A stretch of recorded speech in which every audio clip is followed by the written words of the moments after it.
2025 के कुंभ मेले में यदि आप परिवार के साथ आ रहे हैं, यदि आपके साथ बच्चे भी कुंभ का मेला देखने आ रहे हैं, तो ये वीडियो आप लोग जरूर देखिए। ये वीडियो आप लोगों को सावधान करने के लिए है।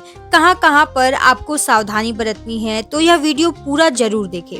बहुत से लोग अपनी फैमिली के साथ, अपने बच्चों के साथ कुंभ मेले में स्नान करने के लिए आएंगे। रिपोर्ट्स की माने तो ऐसा अनुमान लगाया जा रहा है कि बहुत से लोग मुख्य स्नान यानी कि शाही स्नान के दौरान प्रयागराज पहुंचेंगे। तो ऐसे में आपको क्या क्या सावधानियां रखनी चाहिए यदि आप फैमिली बच्चों के साथ कुंभ में स्नान करने आ रहे हैं। सबसे पहले सावधानी आपको यह रखना है, अगर आप आने को लेकर के कंफर्म हैं और कुंभ यानी कि प्रयागराज की दूरी आपकी एरिया से 200 से 300 किलोमीटर से ज्यादा दूर पड़ता है, तो आप सबसे पहले अपना रेलवे टिकट कंफर्म करा ले। नहीं तो आपको बहुत सारी और असुविधाओं का सामना करना पड़ेगा, क्योंकि महाकुंभ के दौरान भारी संख्या में लोग स्नान के लिए प्रयागराज पहुंचेंगे। ट्रेनों में काफी भीड़ रहेगी, जिसके कारण आपको जाने से 1 या 2 दिन पहले तो कंफर्म सीट नहीं मिल पाएगी। इसीलिए आपको ट्रेन का रिजर्वेशन कराना है और कंफर्म सीट होनी चाहिए। बहुत से लोग अपनी फैमिली के साथ, अपने बच्चों के साथ कुंभ मेले में स्नान करने के लिए आएंगे।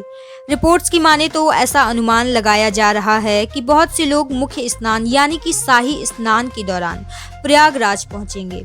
तो ऐसे में आपको क्या क्या सावधानियां रखनी चाहिए यदि आप फैमिली बच्चों के साथ कुंभ स्नान करने आ रहे हैं। सबसे पहले सावधानी आपको यह रखना है, अगर आप आने को लेकर के कंफर्म है और कुंभ यानी कि प्रयागराज की दूरी आपकी एरिया से 200 से 300 किलोमीटर से ज्यादा दूर पड़ता है, तो आप सबसे पहले अपना रेलवे टिकट जरूर कंफर्म करा ले। नहीं तो आपको बहुत सारी और असुविधाओं का सामना करना पड़ेगा, क्योंकि महाकुंभ के दौरान भारी संख्या में लोग स्नान के लिए प्रयागराज पहुंचेंगे। ट्रेनों में काफी भीड़ रहेगी, जिसके कारण आपको जाने से 1 या 2 दिन पहले तो कंफर्म सीट नहीं मिल पाएगी। इसीलिए आपको ट्रेन का रिजर्वेशन कराना है और कंफर्म सीट होनी चाहिए। कुंभ के दौरान सरकार के द्वारा बहुत सारी स्पेशल ट्रेन चलाई जा रही है। अगर आपका रिजर्वेशन किसी कारण से कंफर्म नहीं हो पा रहा है, तो आप अगले 15 दिनों के अंदर कंफर्म सीट पाने की कोशिश कर सकते हैं। दोस्तों, यदि परिवार को मुख्य स्नान के दिन ही लेकर आएंगे स्नान के लिए, यदि आप बच्चों के साथ आ रहे हैं, तो मेले का आनंद नहीं ले पाएंगे। आपसे यह गुजारिश है कि जो लोग फैमिली के साथ आ रहे हैं, वह लोग शाही स्नान के दिन ना आए।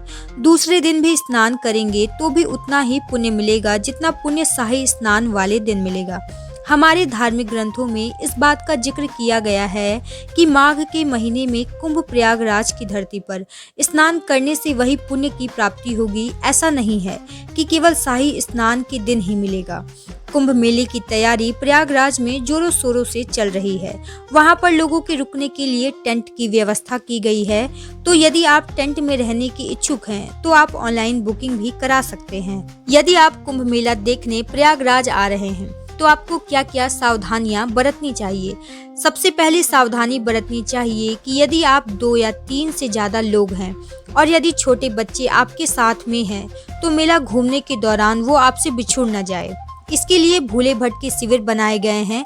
वहां पर आप शिकायत करेंगे तो वे लोग खोजबीन करेंगे और आपको AI तकनीक के माध्यम से भी सहायता करेंगे। लेकिन फिर भी आपको अपने से जो सावधानी बरतनी है, उसके बारे में हम बताने जा रहे हैं। मेले में प्रवेश करने से पहले यदि आप छोटे बच्चों के साथ आ रहे हैं या फिर बड़े लोग हैं, तो किसी ऐसी फेमस स्थान या प्रसिद्ध स्थान का चयन करिए जिसके बारे में सभी लोग जानते हैं, या फिर उनको बता दीजिए कि अगर मेले में किसी कारण से हम लोग बिछुड़ जाए, तो यहाँ पर इस स्थान पर हम लोग फिर से मिलेंगे। जिस स्थान का आप सिलेक्शन कर रहे हैं, उस स्थान का सभी बच्चों को या बड़े सभी को अच्छे से नाम याद करवा दे, जिससे कि कहीं भी कुंभ मेले में अगर भटक जाए तो आप किसी से भी पूछ करके उस स्थान पर पहुंच सकेंगे। दोबारा उस स्थान पर लौट करके आ सकेंगे और आप अपने परिवारजनों से मिल जाएंगे। यदि आप चुंगी से प्रवेश करते हैं, तो परेड ग्राउंड बहुत बड़ा एरिया है। वहां पर झूले वाला जगह एक एरिया है। तो आप अपने परिवारजनों से यह डिसाइड कर ले कि अगर कोई भी सदस्य गुम होता है, तो वह इस जगह पर वापस यहीं पर इंतजार करेगा। यदि आप प्रयागराज जंक्शन वाली एरिया से जा रहे हैं, तो आप उस एरिया में पड़ने वाले ओवरब्रिज से आइडेंटिफाई कर सकते हैं कि आप सब लोग इस ओवरब्रिज के पास आ जाइएगा अगर किसी कारण से बिछुड़ जाए तो।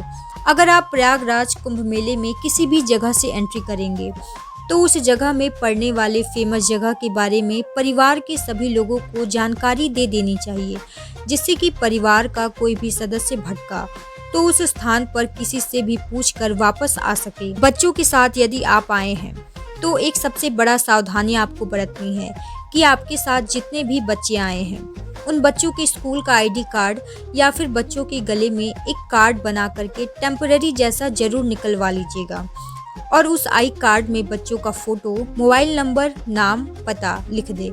इससे क्या होगा कि अगर बच्चे किसी कारण से गुम हो जाते हैं तो उन्हें ढूंढने में आसानी होगी। कोई भी अधिकारी अगर उस बच्चे के संपर्क में आते हैं तो परिचय पत्र के द्वारा बच्चे अपने परिवारजनों से आसानी से मिल जाएंगे, या फिर अगर हो सके तो अपने बच्चों को मोबाइल नंबर, पता जरूर याद करवा दें। यह छोटी सी जानकारी थी, लेकिन यह बहुत ही काम की जानकारी थी। यदि आप बच्चों, बुजुर्गों के साथ महाकुंभ में स्नान का प्लान बना रहे हैं तो मुख्य स्नान यानी कि शाही स्नान के कुछ दिन पहले या बाद में प्रोग्राम बनाएं। आपको हमारी यह जानकारी कैसी लगी हमें कमेंट में जरूर बताएं, और अगर चैनल पर नए हैं तो चैनल को सब्सक्राइब करना ना भूलें। Thank you for watching.